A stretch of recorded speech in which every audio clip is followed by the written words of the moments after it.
नमस्कार दोस्तों, Tomar math class में आपका स्वागत है। जैसा कि हम लोग पढ़ चुके हैं यहाँ पे कि क्लास 10th में हमने पार्ट नंबर 3 तक की वीडियो को दो चरों वाले रैखिक समीकरण वाले चैप्टर के रूप में बनाया है। यहाँ पे आज हम लोग दो चरों वाले रैखिक समीकरण में पार्ट नंबर 4 पढ़ने वाले हैं। और जैसा कि पिछली वीडियो हमने कहा था कि अब हम लोग एक्सरसाइज स्टार्ट करने वाले हैं, तो हमने यहाँ पे एक्सरसाइज नंबर 3.1 लिया है और 3.1 का पहला क्वेश्चन दिया गया है। उम्मीद है सभी को पिछली वीडियोस के सारे क्वेश्चन और सारी थ्योरी अच्छी तरीके से कंफर्म हुई होगी। और अगर पीछे पार्ट की सारी थ्योरी अच्छे से कंफर्म हुई है तो यहाँ सारे क्वेश्चन बहुत ही आसानी से क्लियर हो जाएंगे। तो हम लोग यहाँ पे समझने वाले हैं कि 3.1 में जो पहला क्वेश्चन है वो क्या है।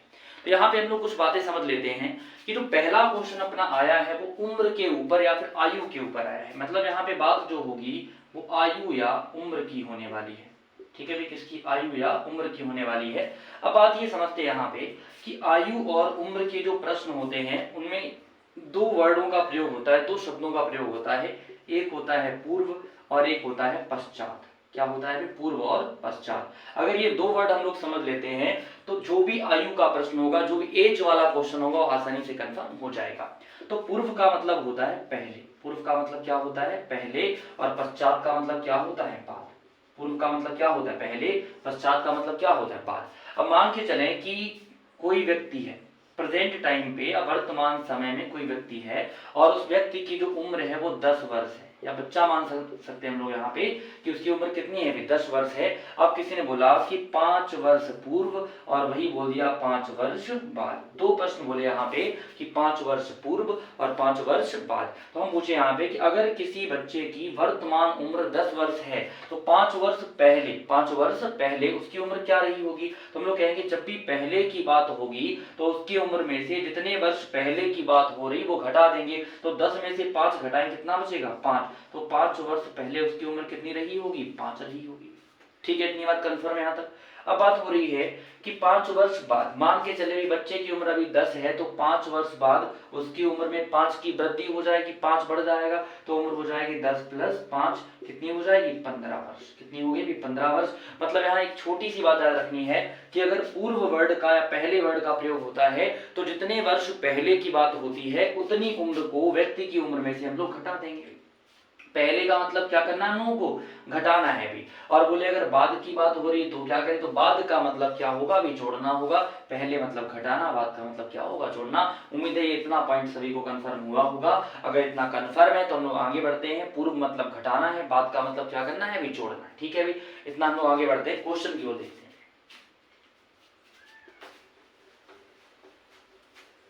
चलिए अब हम लोग क्वेश्चन पढ़ते हैं। पहला प्रश्न ये है कि आयु के ऊपर प्रश्न दिया है। आफ्ताब अपनी पुत्री से कहता है, आफ्ताब नाम का कोई व्यक्ति है और वो अपनी पुत्री से, पुत्री मतलब बेटी से कहता है कि 7 वर्ष पूर्व, क्या कहता है? 7 वर्ष पूर्व। पूर्व का मतलब क्या आता है? पूर्व का मतलब पहले। 7 वर्ष पूर्व मैं तुमसे, मैं का मतलब यहाँ पे क्या है? आफ्ताब की बात हो रही है। 7 वर्ष पूर्व मैं तुमसे 7 गुनी आयु का था। वो कह रहा है अपनी पुत्री से कि 7 वर्ष पहले जो आफ्ताब है वो अपनी पुत्री से कितनी गुनी आयु का था? भी 7 गुनी आयु का था। अब एक बात यहाँ पे कंफर्म कर ले कि जब भी कभी आयु का कोई प्रश्न दिया होगा तो आयु के प्रश्न में एक बात हमेशा ध्यान रखनी है, सॉल्यूशन करते समय, हल करते समय हम लोगों को वर्तमान उम्र पता होनी चाहिए। क्या पता होनी चाहिए? वर्तमान उम्र। जैसे कि जब भी हमसे कोई पूछेगा कि भाई 10 वर्ष बाद तुम्हारी उम्र कितनी होगी, तो हम लोग कहेंगे पहले ये बताएं कि वर्तमान उम्र कितनी है। तो पहले जब भी क्वेश्चन होगा तो हम लोग ये देखेंगे कि प्रश्न के अंदर कितने लोग हैं। तो हम लोग कहेंगे प्रश्न के अंदर 2 लोग हैं, एक तो आफ्ताब और दूसरा उसकी पुत्री। कौन कौन? भी आफ्ताब और उसकी पुत्री। तो पहले हम लोग यहाँ पे कुछ बात मानेंगे कि माना आफ्ताब की उम्र, क्या मान लिया हमने? भी आफ्ताब की उम्र 22 वर्ष। कितनी मान ली हमने भाई? 22 वर्ष मान ली। अब जो भी मानना चाहे यहाँ पे, पीछे हम क्वेश्चन में दो चरों वाले रैखिक समीकरण में चर और अचर की बात कर चुके हैं भी। तो चर का मतलब क्या है? भी ABCD वर्णमाला के जो भी अक्षर वो सब चर होंगे और गिनती के अक्षर क्या होंगे? अचर। तो हमने मान लिया कि माना आफ्ताब की उम्र क्या है? 22। भाई किसी की इच्छा है कि हम 22 नहीं मानेंगे, A मानेंगे, B मानेंगे, जो इच्छा हो वो मान सकते हैं, कोई दिक्कत नहीं है। अच्छा, फिर हमने कहा कि पुत्री की उम्र कितनी है? तो पुत्री की उम्र हमने कितनी मान ली भैया? x वर्ष। कितनी मान ली है? x वर्ष। अब क्वेश्चन में जो जो शर्तें दी गई उनकी बात हम लोग सुनेंगे यहाँ पे। तो पहली शर्त से, किसकी बात करते हैं हम लोग यहाँ पे? पहली शर्त से पहली शर्त पढ़े भाई, पहली शर्त में लिखा था 7 वर्ष पूर्व, क्या लिखा था भाई 7 वर्ष पूर्व। अभी जैसे ही इन्होंने बात कही कि 7 वर्ष पूर्व, तो हम लोग क्या समझेंगे कि पूर्व का मतलब क्या होता है पहले। तो ये बताएं आफताब की उम्र वर्तमान में कितनी है पाई, वर्तमान में कितनी है पाई।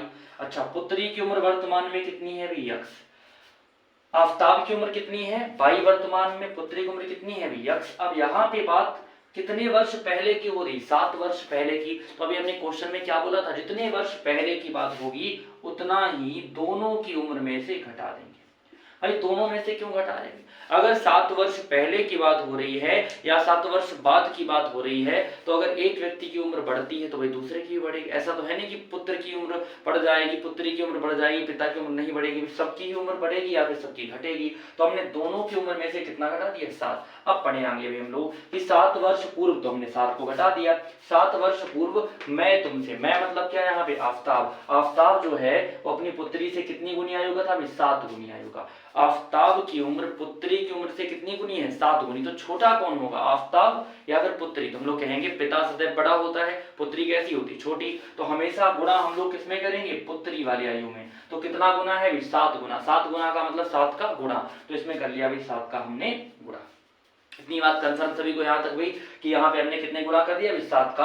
और क्वेश्चन के लिए हमेशा याद रखें, हमेशा गुणनफल या गुणा किसमें होगा छोटे वाले में। छोटे मतलब जिसकी उम्र कम होगी उसमें गुणा होगा। पुत्री है तो पुत्री वाले में गुणा, पुत्र है तो पुत्र वाले में गुणा। ठीक है भी। अब देखते हैं y - 7, यहाँ पे 7 एकम 7x और 7 सते 49, ये हल हो गया भाई। बाई वाले पद का पक्षांतर करें तो बाई जो प्लस का है वो किसका हो गया माइनस का। अब ये जो 49 है वो माइनस का है, किसका हो जाएगा प्लस का, और माइनस का 7। तो 49 में से हम लोग 7 घटाएं तो कितना बचेगा 42। ये अपना पहला बीजगणितीय समीकरण प्राप्त हो गया। अच्छा हमसे क्या कहा गया है, इस स्थिति को बीजगणितीय, पहला अपना काम कैसा रूप बनाना है बीजगणितीय। और बीजगणितीय का मतलब होता है 2 चरों वाला रैखिक समीकरण। इस वाले इक्वेशन में चर कौन कौन है x और y, अचर कौन है 7 और 42। ठीक भाई यहाँ तक समझ गए। ये तो अपना एक शर्त की बात हो गई। अब बात कर लेते हैं भी दूसरी शर्त की। दूसरी शर्त में क्या बोला है भी, अब कह रहा है कि अब से 3 वर्ष बाद, अब से 3 वर्ष बाद। तो मतलब हम लोग बात कर रहे हैं यहाँ पे कितने वर्ष बाद की, 3 वर्ष बाद की। तो भाई समझ लेना ये है कि अभी पहले 7 वर्ष पूर्व की बात हो रही है, अब किसकी बात हो रही है बाद की बात हो रही है। तो हम लोग कहेंगे कि 3 वर्ष बाद। तो बताया कि बाद में उम्र बढ़ेगी या फिर घटेगी। तो हम लोग कहेंगे बाद की जब बात होती है तो उम्र बढ़ती है। तो ये बताए आफताब की उम्र कितनी है वर्तमान में पाई, पुत्री की उम्र कितनी है भाई यक्स। आफताब की उम्र कितनी है पाई, पुत्री की उम्र कितनी है भाई यक्स। अब बताएं कितने वर्ष बाद की बात हो रही 3 वर्ष बाद। तो दोनों में 3 जोड़ देंगे, दोनों में 3 हमने क्या किया भाई जोड़ दिया। बताया भाई इतनी बात कंफर्म हो रही है यहाँ तक भाई, सभी लोग कमेंट बताएं कितना क्लियर हो रहा है भाई यहाँ तक। ठीक है भाई। अब ये देखते हैं हम लोग कि यहाँ से जो आफताब की उम्र वो 3 बढ़ गई, पुत्री की उम्र भी कितनी बढ़ गई भाई 3 बढ़ गई। अब ठीक है हम लोग क्या बात कर रहे थे कि 22+3 बराबर क्या हो गया x+3। मतलब जो आफताब की उम्र है वो भी 3 बढ़ गई और पुत्री की उम्र भी कितनी बढ़ गई 3 बढ़ गई। अब क्या बोला था कि जो आफताब की उम्र है वो पुत्री की उम्र से कितनी गुनी हो जाएगी भाई 3 गुनी रह जाएगी। 3 गुनी क्या होगी रह जाएगी। तो पुत्री वाले में कितने गुना कर दें 3 का, क्योंकि अभी हमने क्या बोला था कि गुणा हमेशा छोटे वाले में करते हैं। गुणा हमेशा किसमें होगा भाई छोटे वाले में होगा। तो यहाँ पे क्या हो जाएगा कि 22+3 बराबर में 3 एकम 3x और 3 का गुणा 3 में तो भैया कितना हो जाएगा 9। फिर 22 का पक्षांतर करें तो 3x माइनस में 22 और यहाँ पे क्या हो जाएगा भाई 3 9 का पक्षांतर करें 9 प्लस का है तो किसका हो जाएगा माइनस का। 3x माइनस 22 बराबर 3 में से 9 घटाएं तो -6। ये समीकरण अपना दूसरा वाला प्राप्त हो गया। ये भाई बीजगणितीय रूप बन गया है। पता है इतनी बात क्लियर हो रही है यहाँ तक सभी को कि हमने क्या बोला आफताब अपनी पुत्री से कहता है कि 7 वर्ष पूर्व मैं तुमसे 7 गुनी आयु का हो जाऊंगा। इसका मतलब क्या था भाई कि मान लिया पहले आफताब की जो उम्र है वर्तमान उम्र है वो कितनी है 22 वर्ष है, पुत्री की वर्तमान उम्र कितनी है भाई x वर्ष है। तो पहली शर्त में उम्र 7 वर्ष पूर्व की बात हो रही, पूर्व का मतलब पहले, तो दोनों की उम्र में से 7 घटा दिया, कितनी गुनी आयु का रह जाएगा भाई 7 का। तो हमने 7 का गुणा कर दिया, हल करके ये समीकरण आ गया। फिर क्या बोला अभी, दूसरी शर्त में बोला है 3 वर्ष बाद, तो 3 वर्ष बाद का मतलब कि दोनों की उम्र 3 बढ़ जाएगी भाई। तो हमने क्या किया कि पुत्री वाले में कितना गुना बोला उसने, 3 गुना 3 का हमने गुणा किया, बीजगणितीय रूप बन गया। अब सेकंड पार्ट उसने पूछा ग्राफीय रूप, तो अभी ग्राफीय रूप सबने सीखा भी नहीं यहाँ पे, तो ग्राफीय रूप के लिए हम कार्तीय तल जब पढ़ाएंगे तब इसका ग्राफीय रूप समझाएंगे वहां पे। तो पहला रूप हम लोग सीख लेते हैं यहाँ पे, कौन सा भी, बीजगणितीय रूप। उम्मीद है सभी को ये पहला रूप अच्छी तरीके से क्लियर हुआ होगा, पहले इतना नोट करें, फिर हम लोग आगे बढ़ते हैं सेकेंड क्वेश्चन की।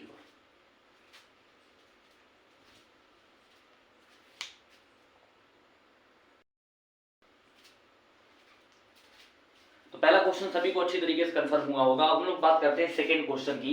तो पहले वाले क्वेश्चन में आयु की बात हो रही थी, अब की वाला जो क्वेश्चन आया है उसमें किसी भी वस्तु को खरीदने की बात यहाँ पे हो रही है। तो क्वेश्चन को सॉल्व करने से पहले भी एक प्रश्न है सभी से कि अगर हम किसी भी दुकान पर कोई सामान किलोग्राम के भाव में खरीदने जाते हैं तो अपना पहला प्रश्न क्या होता है।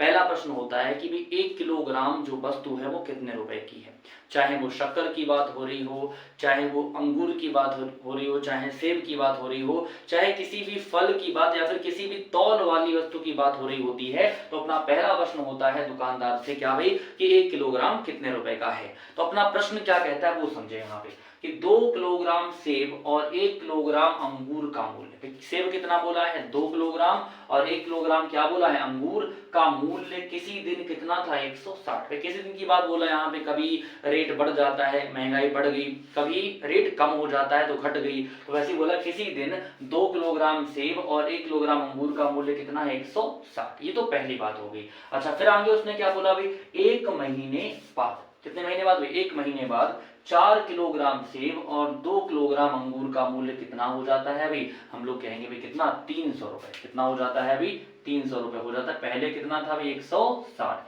अब आगे बोल रहा है इस स्थिति को बीजगणितीय समीकरण के रूप में, अभी तो एक क्वेश्चन करवा चुके हैं हम लोग भी, बीजगणितीय का मतलब है चर और अचर के पदों में बनाना है हम लोगों को। तो सॉल्यूशन क्या करें, सॉल्यूशन करते समय पहले अभी हमने क्या बोला था कि अगर हमें सेब या अंगूर खरीदना है तो हम लोग क्या करेंगे, पहले पता करेंगे कि भाई 1 किलोग्राम सेब कितने का है या फिर 1 किलोग्राम अंगूर कितने का है। तो हम लोग क्या करेंगे कि माना 1 किलोग्राम सेब का मूल्य, किसका भाई 1 किलोग्राम सेब का मूल्य कितना रुपए मान लिया भाई हमने x रुपए, कितना मान लिया भाई x रुपए मान लिया, तो 1 किलोग्राम सेब वो कितने रुपए हो गया भाई x रुपए का। फिर हमने बोला 1 किलोग्राम अंगूर का मूल्य कितने का भाई 1 किलोग्राम अंगूर का मूल्य ये कितना मान लिया हमने भाई 22 रुपए मान लिया, कितना मान लिया भाई 22 रुपए मान लिया। इतनी बात जो हम लोग कर लेते हैं तो उसके बाद का क्वेश्चन बहुत ही आसान रह जाता है। फिर हम लोग करते हैं यहाँ पे पहली शर्त का पालन, ठीक है भाई पहली शर्त से। तो पहली शर्त में अच्छा भाई सभी से एक प्रश्न कि अगर हम कहें कि 1 किलोग्राम सेब 40 रुपए का है, कितने का 40 का, हालांकि इतना सस्ता आजकल नहीं है भाई, फिर भी यहाँ पे हमने मान लिया कि 1 किलोग्राम सेब का मूल्य कितना है 40 रुपए है। पूछा गया कि भाई 2 किलोग्राम सेब कितने का होगा, तो हम लोग कहेंगे 40 दूनी 80। अगर बोले हम लोग कि 1 किलोग्राम सेब 50 रुपए का है तो 4 किलोग्राम कितने का होगा, तो 50 का गुना 4 में कितना हो जाएगा भाई 200 रुपए हो जाएगा। तो वैसे यहाँ पे बात हो रही पहली शर्त में सेब कितना है भाई 2 किलोग्राम, तो हम लोग कहेंगे 2 किलोग्राम सेब तथा 1 किलोग्राम अंगूर, क्या है भाई 1 किलोग्राम अंगूर का मूल्य, का क्या दिया है भैया मूल्य, तो मूल्य कितना दिया है भाई 160, मूल्य कितना है 160। अब बात ये करते हैं कि भाई जब 1 किलोग्राम सेब का मूल्य x रुपया है, कितना है x रुपया है, तो 2 किलोग्राम सेब का मूल्य कितना हो जाएगा 2x। अभी तो हमने बताया कि जितना किलोग्राम से गुणा करेंगे तो 1 किलोग्राम सेब x रुपए का है तो 2 किलोग्राम कितने का हो जाएगा 2x का। अच्छा फिर 1 किलोग्राम अंगूर का मूल्य कितना है तो 22, और दोनों को मिलाने पर ही कितने रुपए प्राप्त हुए 160। तो ये समीकरण नंबर कितना बन गया अपना भाई 1। क्या इक्वेशन बनाने में कोई दिक्कत हुई यहाँ पे भी, हमें बस रेट पता करना था, तो दोनों के रेट जैसे ही पता लगे तो हमने कहा 2 किलोग्राम सेब कितने का हो जाएगा 2x का, और 1 किलोग्राम अंगूर कितने का है 22 का, ये पहली बात। अच्छा फिर बात करते हैं अभी दूसरी शर्त से। तो दूसरी शर्त भैया क्या बोली है हम लोगों को कि दूसरी शर्त में कहा है 1 महीने बाद, कितने महीने बाद 1 महीने बाद 4 किलोग्राम सेब। अब किसकी बात हो रही है 4 किलोग्राम की बात हो रही है, तो 4 किलोग्राम सेब और 2 किलोग्राम अंगूर का मूल्य, किसका मूल्य भैया अंगूर का मूल्य। तो बताया 2 किलोग्राम अंगूर का मूल्य कितना बोला है 300 रुपए, कितना बोला है अभी 300 रुपए। हमने कहा कोई दिक्कत नहीं, 1 किलोग्राम सेब कितने का था भाई, x का, तो 4 किलोग्राम कितने का हो जाएगा, 4x का। कितने का हो जाएगा भाई, 4x का। 1 किलोग्राम अंगूर कितने का है, y का, तो 2 किलोग्राम कितने का है, 2y का हो जाएगा। और दोनों को मिला के कितने रुपए हो गए, 300। क्या इस पूरे में 2 कॉमन दिख रहा है अभी, तो हम कहेंगे 2 से काटो, 2 दूनी 4, 2 एकम 2 और 150 दूनी 300। ये समीकरण नंबर कितना भी 2, ये बन गए बीजगणितीय रूप। ये दूसरा नंबर और ये कौन सा नंबर, ये पहला नंबर। हम फिलहाल में केवल कौन सा रूप पढ़ रहे हैं भाई, बीजगणितीय रूप, क्योंकि सेकंड पार्ट के अंतर्गत जो पार्ट नंबर 5 आने वाला है उसमें हम लोग ज्यामितीय रूप की बात करने वाले हैं। तो फिलहाल में केवल एक एक रूप लेके चलेंगे ताकि और अच्छे से टॉपिक कंफर्म हो सके। तो ये उम्मीद है सभी को सेकंड क्वेश्चन भी क्लियर हुआ होगा। और अगर किसी बच्चे को कोई दिक्कत रह जाती तो कमेंट में उत्तर जरूर दिया करें भी, कहीं पे भी डाउट रहता है तो उस डाउट का सोल्यूशन किया जाएगा। और अगर वीडियो पसंद आई है तो लाइक करें, शेयर करें और कमेंट में जरूर बताया करें कि भाई किस टाइप से क्लियर हुआ है, कितना क्लियर हुआ है, नहीं क्लियर हुआ है तो उसके लिए कुछ सोल्यूशन किया जाएगा भी, ठीक है। और जिन बच्चों ने अभी तक चैनल को सब्सक्राइब नहीं किया वो कर ले भी और वीडियो को शेयर करते रहें। धन्यवाद।